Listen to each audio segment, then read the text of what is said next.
Bom dia, quarto ano. Tudo bem com vocês? Como é que estão aí nessa chuvinha? Vamos acordar, hein? Deve estar morrendo de preguiça. E a professora ganhou, né, uma inflamação de garganta. Mas vamos deixar a garganta para lá e vamos trabalhar. Hoje, na aula de português, eu trago para vocês a revisão da ortografia e a gramática dos capítulos 6 a 9, tá? Lá do nosso livro do EDB.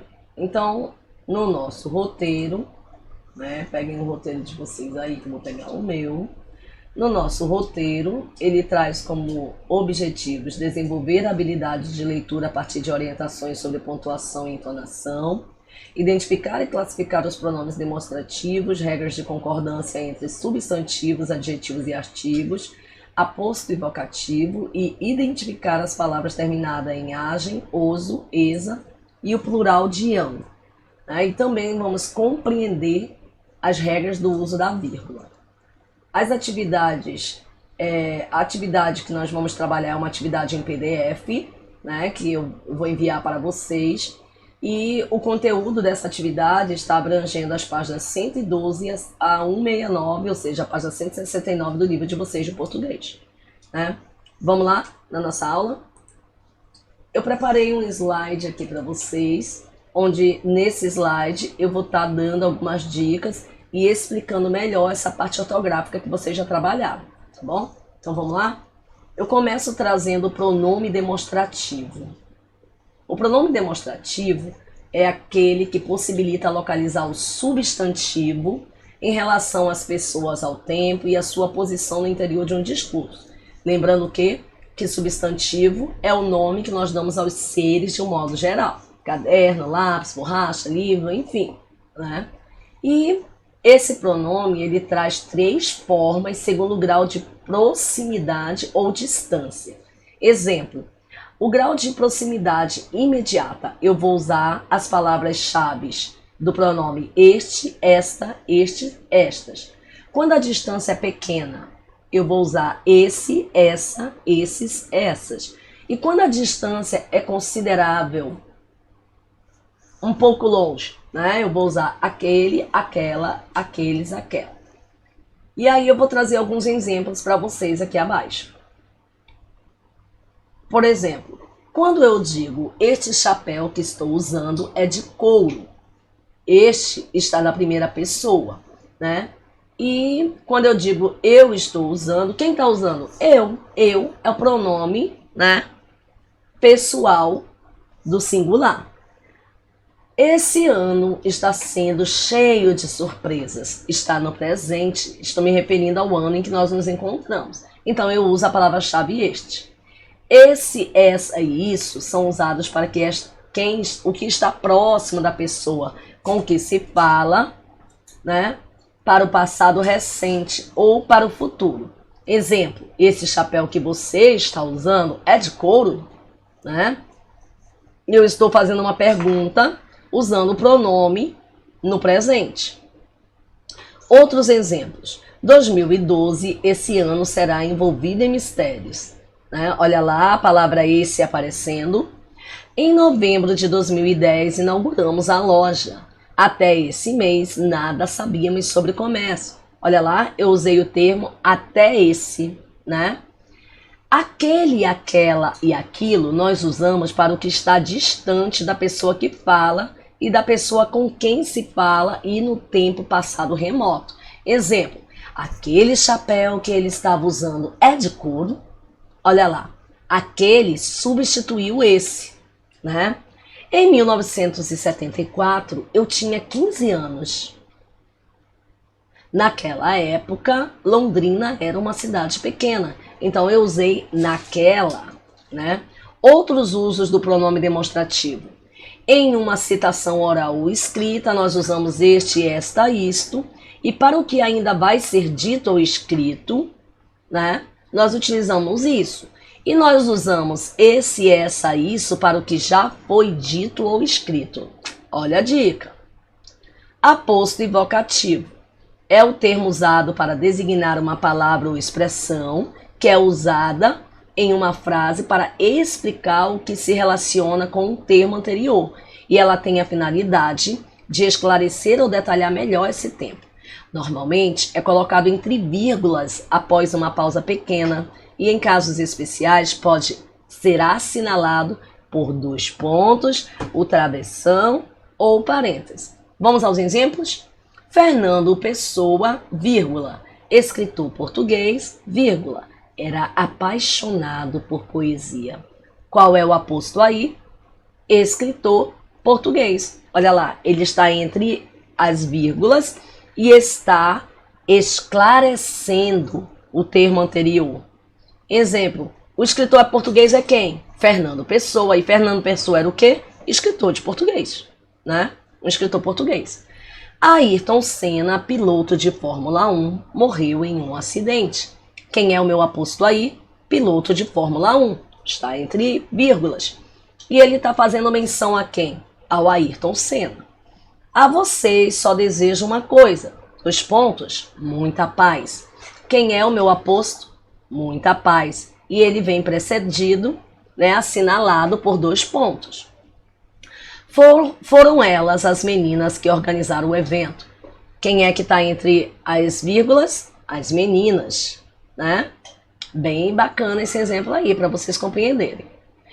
O aposto também, ele obedece a alguns tipos. Por exemplo, o aposto voca explicativo é aquele que usa para explicar o termo anterior, ou seja, ele dá um maior, né, dá um significado maior ao termo a que se refere. Exemplo, Gregório de Matos, autor do movimento barroco, é considerado o primeiro poeta brasileiro.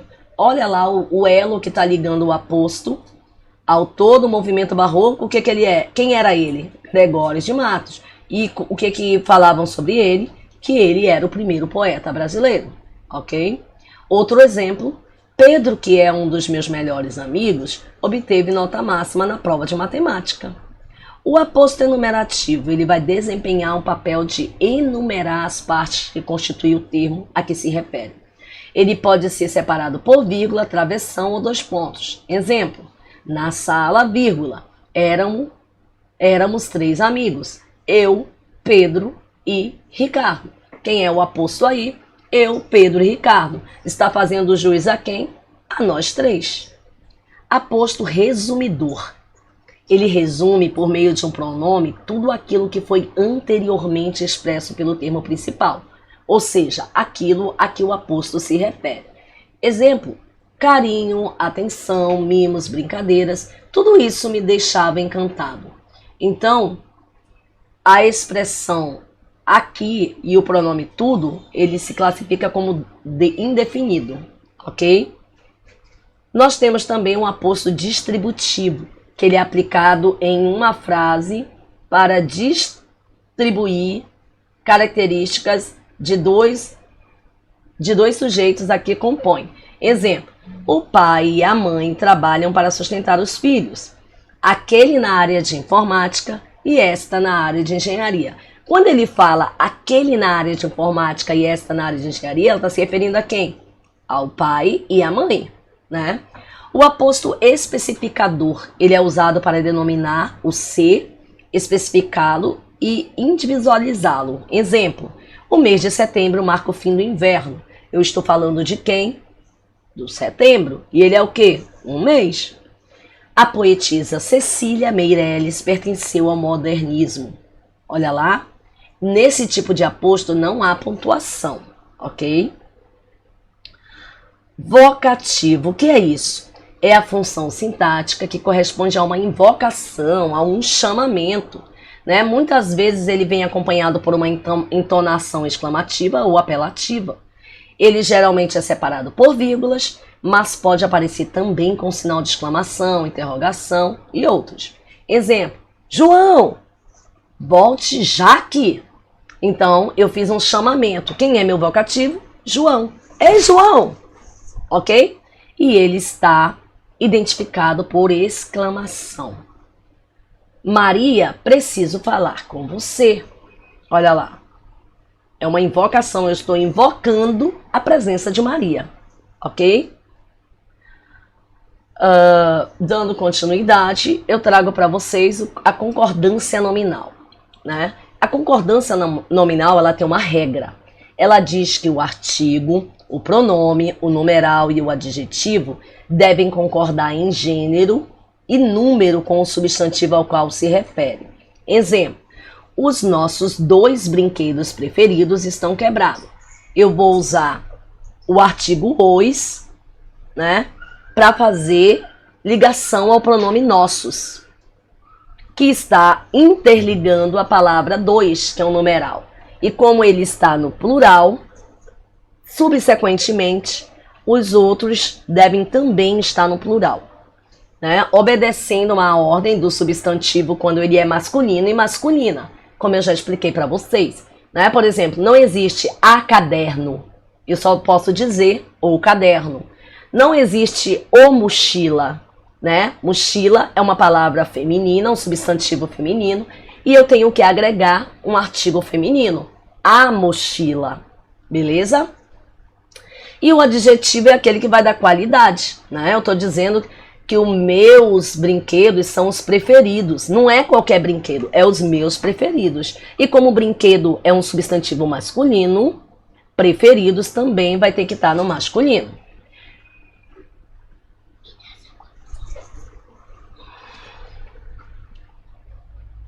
Adjetivo referente a vários substantivos. Quando o adjetivo vier depois de 2 ou mais substantivos do mesmo gênero, há 2 possibilidades de concordância. O adjetivo, ele vai assumir o gênero do substantivo e vai passar por plural. Ou ele vai concordar em gênero e número, né? Por exemplo, o governador recebeu ministro e secretário espanhol, né? Ele concordou com os substantivos. E se eu passar para o plural? O governador recebeu ministro e secretários espanhóis, porque o número deles são 2. Ok? E para que serve esses sinais aí, 4º ano? Quando eu vou usar 2 pontos, uma interrogação, a exclamação e esses outros aí, né? Eu tenho aqui 2 pontos que eu vou usar, né? Quando eu vou criar, especificar ou enumerar alguma coisa. A interrogação eu utilizo para criar uma pergunta. A exclamação vai gerar espanto, admiração e entre outros. O travessão para iniciar ali a fala de um diálogo. A vírgula para dar uma pausa na minha frase, no meu texto. O ponto e vírgula, ele também é utilizado para dar uma pausa maior ou para separar os substantivos ou adjetivos. O ponto parágrafo para mim dizer que ali terminou um pensamento e que há um próximo que vai começar na próxima linha. E a reticência, que me diz que existem mais conteúdos ali naquele texto, ok? Então, os sinais de pontuação, eles causam certos recursos na linguagem, como vocês acabaram de ver. A pausa, a melodia, a entonação e até mesmo o silêncio, que só estão presentes na oralidade. E na linguagem escrita, eles podem substituir tais recursos por esses sinais de pontuação. Esses também são usados para destacar palavras, expressões ou orações e esclarecer sentido de frases a fim de dissipar qualquer ambiguidade. Porém, nós vamos realmente aqui trabalhar a vírgula, ok? Então ele diz que a vírgula ela marca uma pequena pausa e é geralmente empregada nos seguintes casos: nas datas para separar o nome de uma localidade, exemplo, Cabrobô, 28 de novembro de 2011. Aqui até então vocês conhecem esse termo como frases, mas dentro da língua portuguesa nós também podemos dar um novo nome a isso aqui, dizendo que é uma oração. Eu tenho uma oração. Professora, a oração lá da igreja do Pai Nosso Maria? Não. É uma oração de uma frase, ok? Para indicar omissão de um termo, geralmente de um verbo. Todos chegaram alegres e eu muito triste. Quem chegou? Eu cheguei, ok? Para separar termos da mesma função sintática, havia portugueses, brasileiros, espanhóis e italianos naquela festa. O que eu estou me referindo? A um determinado povo. Tinha o povo do português, o povo brasileiro, os espanhóis, entenderam? Ele também, como vocês viram, serve para separar um vocativo. Exemplo, alunos, vírgula, prestem atenção. Esse alunos é o meu vocativo, né, que está sendo separado. Quando eu digo estude muito, colega, para obter sucesso, a palavra colega que está entre vírgulas é o meu vocativo. Ela também serve para separar o aposto. Cabrobô, a terra da cebola, é uma cidade hospitaleira. A terra da cebola é meu aposto que está fazendo ligação, né, à palavra cabrobô. Para isolar palavras e expressões explicativas ou retificativas, por exemplo, eu vou usar as palavras-chave a saber, por exemplo, isto é, ou melhor, aliás, além disso, de tal modo, desta forma, enfim, existem vários. Exemplo de utilização dessas palavras-chave. Eles viajaram para a América do Norte, aliás, para o Canadá.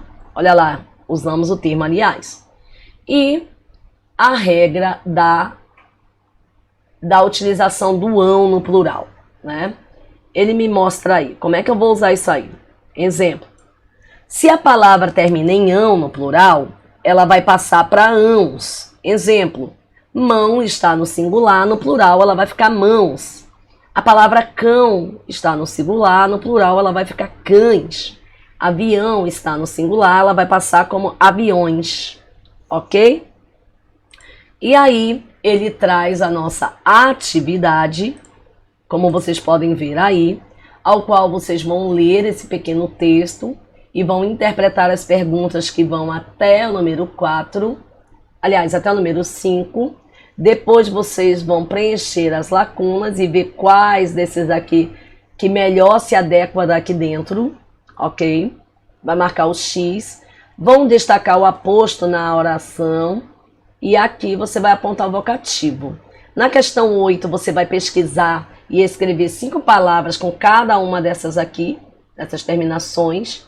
E no 9, você vai justificar o uso da vírgula. Por que que foi usada, de acordo com aquela norma que a professora acabou de mostrar no slide, por que foi usada essas vírgulas na letra A e na letra B.